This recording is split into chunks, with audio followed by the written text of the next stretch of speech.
Começa agora. Diário Econômico PicPay. Uma análise das principais informações que impactam os mercados, A economia global e do Brasil. Apresentação Marco Caruso. Olá, turma, bom dia. Hoje é quarta, 11 de outubro de 2023 e esse é o seu Diário Econômico. Na falta de novidades dos dados e do conflito em Israel, os ativos seguiram descomprimindo riscos. No news is good news, disseram os Faria Limers ontem. E ainda tivemos aquela força extra dos títulos do Tesouro Americano, fazendo um catch-up com os demais mercados pós-feriado e reduzindo as taxas de juros futuras nos Estados Unidos, nesse ambiente de guerra, incerteza, etc. Foram 15 pontos de alívio do 10 anos americano, a Treasury de 10 anos, que ajudou a trazer ganhos para o nosso pré-fixado da mesma magnitude ou até um pouco melhor. Além dessa falta de notícias novas, vale não perder também de vista o seguinte fator técnico que pode estar ajudando o mercado a dar uma aliviada.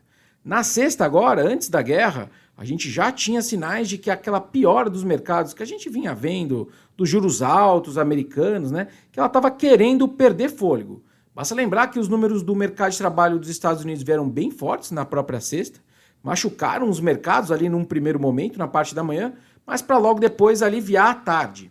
Ou seja, esse vetor aí já não fazia mais tanto verão, dando aquela ideia de que as carteiras dos investidores já estavam mais limpas desse risco e quem sabe até já procurando oportunidades.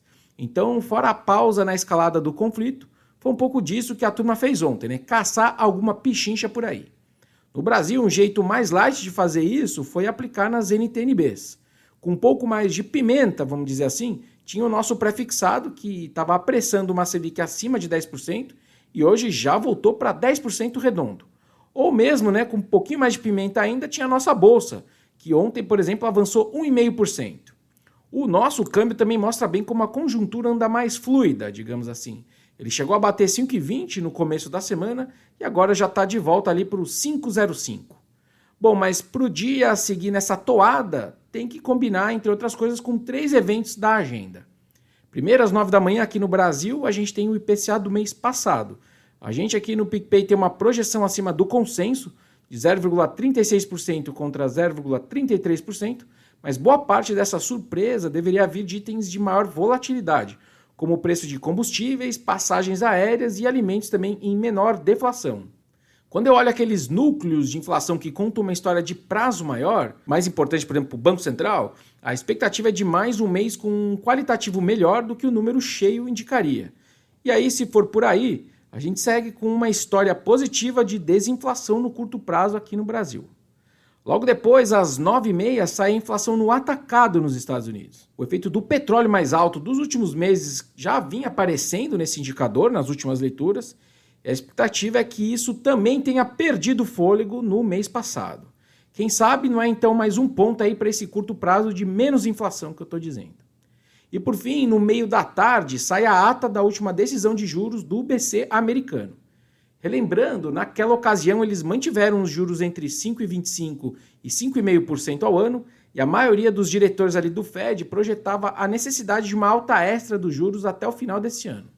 Fora isso, eles também subiram as projeções de juros lá para final de 2024 e 2025, o que implicava num ritmo mais lento de cortes nas taxas ao longo desses anos. Ou seja, esse deveria ser um documento que reflete esse viés, esse tom mais duro dessas projeções. Mas não me parece também que tem muita novidade aqui para os mercados, certo? Por hoje é isso, turma. Bom dia, bons negócios e sorte sempre. Você ouviu? Diário Econômico PicPay. Uma análise das principais informações que impactam os mercados, A economia global e do Brasil. de segunda a sexta, às 6 da manhã, no Spotify e YouTube.